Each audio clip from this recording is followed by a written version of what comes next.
Palworld is overtaking everything. Just to give you the basics, because Palworld is not Pokemon. It's not. Otherwise, of course, Nintendo would have sued them and it would be over already. Palworld is way more, if you played like Ark Survival, it's way more like this. So it's a survival game where you craft, where you can die from hunger, from the elements. When you start the game, in the first night, you're cold, you can die of cold, right? Straight away, it puts you in the fact that it's a survival game. Yes, the monsters are cute, but you're not in Pokemon, you're not there just to collect them and all.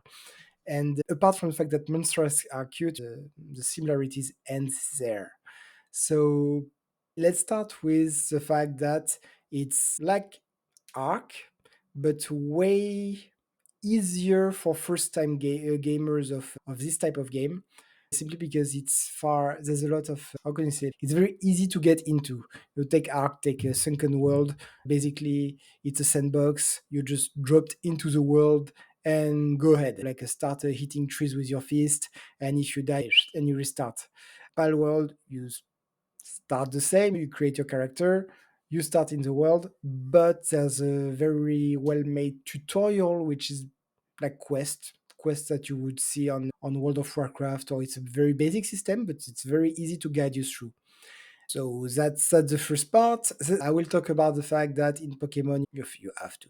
The point is to collect all the monsters, right? And if you have one, it's ground, and you send it to your PC, and you never see it ever again. Here, absolutely not. From the first steps in the game, the first thing you have to do is create a basic work table and craft the Palsphere, so the equivalent of the Pokeballs. And as much as you can and capture as many of the monsters as you can, because if you capture a lot of the same monsters, it gives you bonuses. So you do need to have at least 10 of the same monsters to get the max bonus. Apart from that, you start the game, it's exactly the same as the rest. You get your craft table, you first get your axe for the wood, you get your pickaxe for the rocks, you get your wooden stick or your spear to fight monsters.